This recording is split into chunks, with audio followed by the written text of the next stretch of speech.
Hola, respetables estudiantes de la Universidad José Vasconcelos. Sean bienvenidos a esta nueva cápsula donde vamos a estudiar un régimen bien importante en materia de impuestos. Y este régimen no es nada más y nada menos que el régimen de sueldos y salarios que lo van a encontrar ustedes en el título cuarto de nuestra ley del impuesto sobre la renta, ¿sale?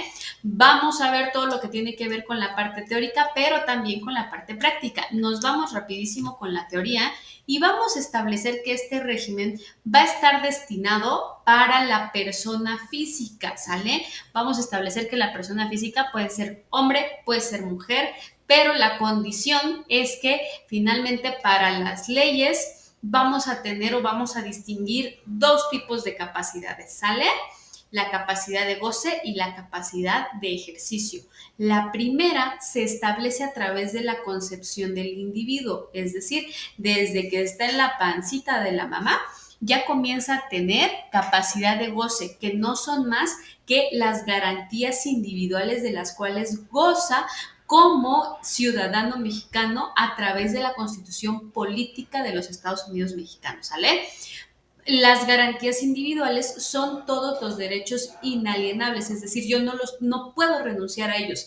Desde la concepción ya los tengo y nadie me los puede quitar, salvo que cometa un delito y entonces me vaya a la cárcel, ahí se suspenden las garantías individuales o a través de algo que nosotros conocemos como decreto ley, que es cuando el presidente de la República dicta ciertos elementos. Vamos a hacer aquí un pequeño paréntesis, ¿sale?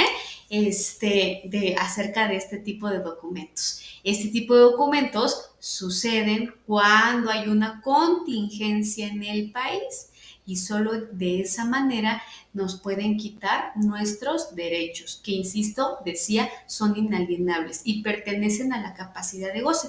Yo los gozo, ¿sale? Son míos y nadie me los puede quitar desde el momento de la concepción. Pero también existe la capacidad de ejercicio. Dice la ley mexicana, el individuo nace con capacidad de goce, ¿sale? Y cuando alcanza la madurez en términos legales, que es a los 18 años, comienza a generar capacidad de ejercicio, es decir, comienza a tener derechos más elevados que traen consigo una obligación en el mismo sentido. Ejemplo, tengo derecho a votar, pero también la obligación de informarme y ejercer ese derecho, ¿sale? Tengo obligación, tengo derecho de trabajar, pero obligación de cumplir con las normas y con las leyes, ¿sale? Eso es una persona física, el individuo que tiene capacidad de goce y que tiene capacidad de ejercicio. Una vez que se conjuntan estas dos capacidades, entonces yo ya puedo pertenecer al régimen de sueldos y salarios. Y este tiene una característica adicional. Este va para las personas que son subordinados. ¿Se dan cuenta del muñequito que tenemos aquí? A sus órdenes, ¿no? ¿Qué es la subordinación? Se dice que este régimen está determinado directamente para aquellos que son trabajadores y la Ley Federal de Trabajo nos dice, el trabajador es aquella persona que presta un servicio personal subordinado. ¿Esto qué quiere decir? Que es un servicio individual que le voy a otorgar a otra persona, pero que existe una jerarquía. Y esta jerarquía se establece en el siguiente sentido. Va a haber un mando, es decir, es una persona que sigue reglas a través de una institución y un mando establecido. Se establece también que dentro de la subordinación hay un espacio laboral, ¿de acuerdo? Hay un horario laboral y esta personita, este subordinado, este trabajador, tiene que hacer lo que le digan, ¿de acuerdo? Por eso existe la subordinación. ¿Qué pasa? Ustedes en su papel de contadores pueden ser trabajadores o pueden ser personas que son independientes y vamos a ver la diferencia. Contador, se me ocurre que vas a trabajar como auxiliar contable a un despacho. ¿Qué sucede? Vas a recibir órdenes directas de cómo vas a realizar los procedimientos acorde a la organización contable del ente en el que estás, ¿de acuerdo? Tienes un horario determinado, tienes un espacio determinado, tienes una computadora determinada donde haces todos tus procedimientos y bueno, terminas y te vas a casita, ¿sale? Eso es un trabajador. Contador, que eres el titular del departamento contable, no existe la subordinación porque tú tienes algo llamado criterio prudencial, ¿de acuerdo? Donde tú vas a llevar a cabo las actividades contables en relación a la normatividad y la ley general. Tu patrón no tendría, o el dueño no tendría por qué decirte, ¿sabes qué? Haz la contabilidad así o así o así, ¿no? Porque tú sigues tu criterio prudencial, ahí no hay subordinación, pero en el caso del auxiliar contable sí, ¿de acuerdo? Hay quien le diga que tiene que hacer como lo tiene que hacer.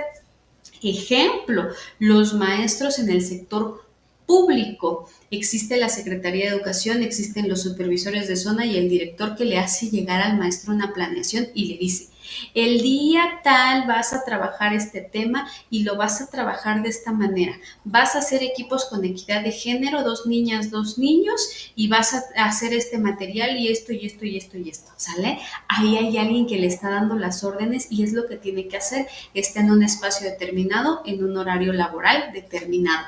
Esa es la subordinación, eso es un trabajador y por lo tanto esas son las personas que están dentro de este régimen, ¿sale? Vamos a comenzar entonces con la parte de la práctica. ¿Qué cosas tienes que saber? Lo que tienes que saber es que este trabajador va a tener una remuneración que la conocemos como salario. A este salario, la ley fiscal en el Estado mexicano dice, ¿sabes qué? Al momento de tener un ingreso, tú estás obligado a contribuir con los gastos de la federación y de todos los municipios. Por lo tanto, de lo que tú ganes, ¿qué crees? Me tienes que dar una partecita. Y entonces el trabajador, ¿qué sucede? Llega a su salario, pero ya pasó por un proceso en el cual le descontaron el impuesto correspondiente. A este descuento de impuesto lo vamos a conocer en términos técnicos contables como retención. El patrón está obligado a retenerle al trabajador. Posteriormente, el patrón enterará, es decir, le comunicará al SAT cuánto le retuvo a esa persona y lo enterará, es decir, lo pagará. ¿De acuerdo? El trabajador recibe su salario íntegro, pero es responsabilidad del patrón la retención correspondiente en los periodos que correspondan a los pagos y que esto va a cuenta de una declaración anual. Ojo, declaración anual del trabajador. Y esta declaración anual corre también con obligación del patrón siempre y cuando el trabajador sea exclusivo de ese patrón. Si ese trabajador tiene 2 o más patrones, es responsabilidad del mismo trabajador, ¿de acuerdo? Y hoy por hoy también cada día las empresas se deslindan más de este ámbito de las declaraciones anuales. Por eso es que a nosotros como contadores se nos abre una brecha bien grandota de poder trabajar también ya con personas que están en este régimen en relación a sus declaraciones anuales. ¿Sale? Bueno, entonces nos vamos a la práctica y comenzamos. Sigan por favor el paso a paso y en el apartado de tareas tendrán el ejercicio que les corresponderá hacer. Muchas gracias por su atención y vámonos a la práctica.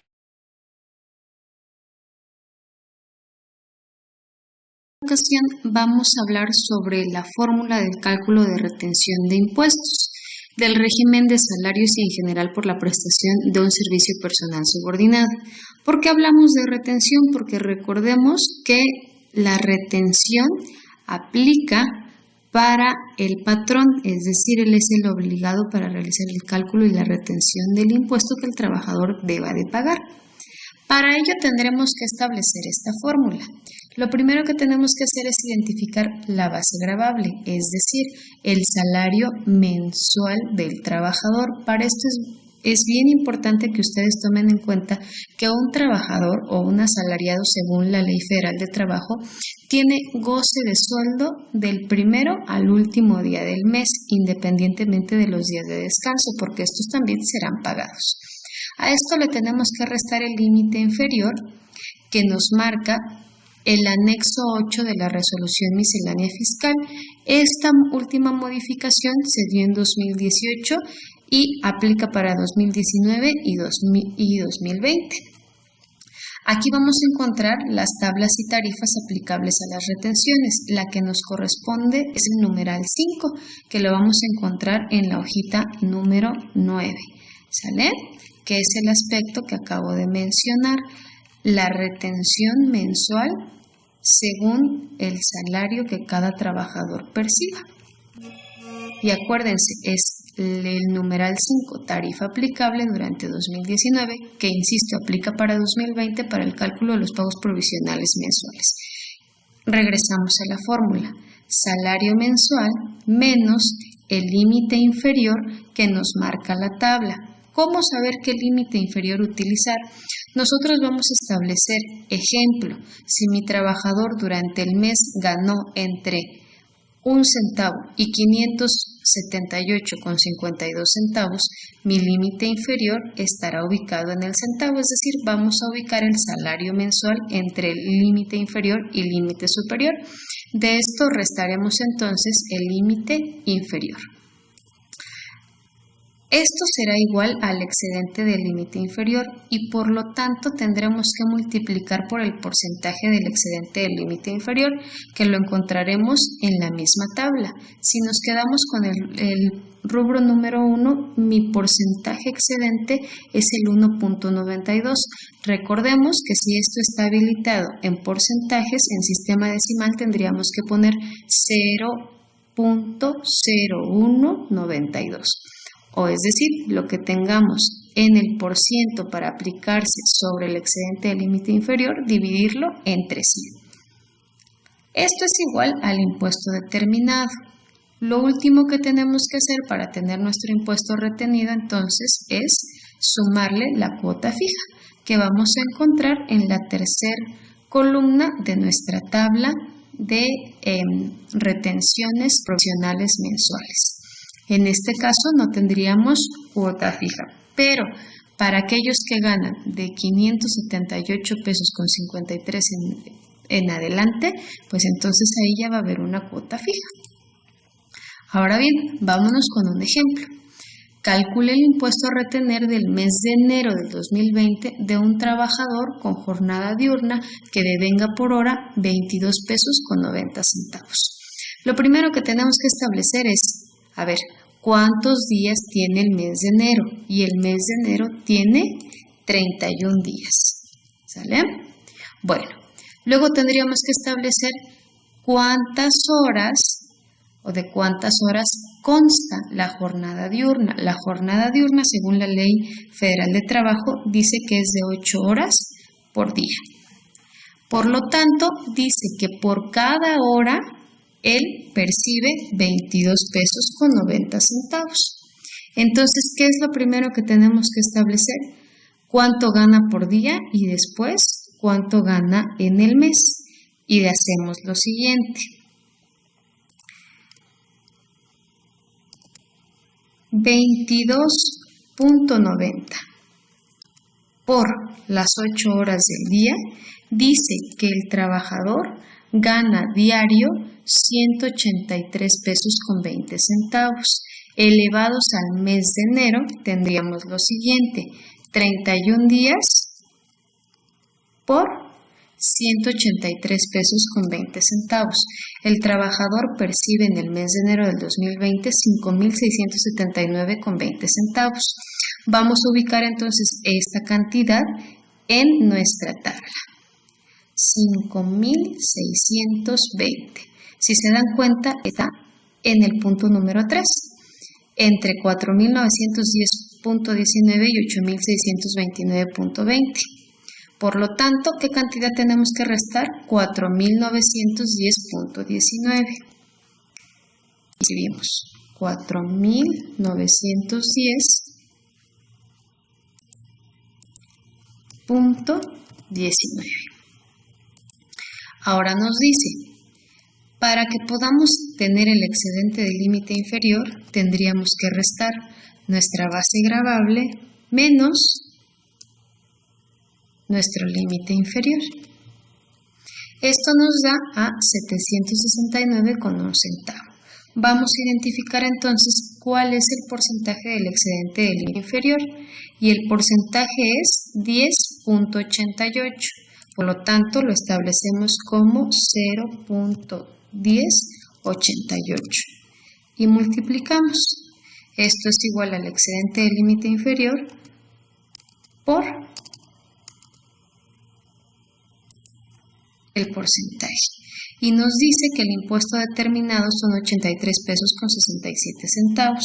A esto lo que tendríamos que hacer es identificar cuál es la cuota fija. Si se dan cuenta, aquí es donde incrementan los impuestos y nos dice por este numeral serían 288,33 centavos.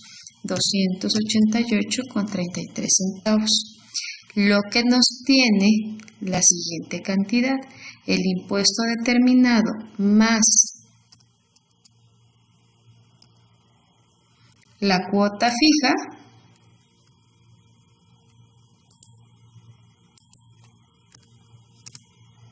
es igual a 372 pesos.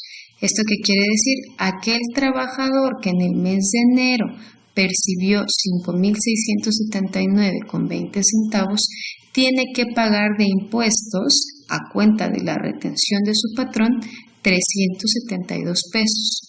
Espero que con esto haya quedado claro este ejemplo para poder realizar sus demás ejercicios. Nos vemos pronto.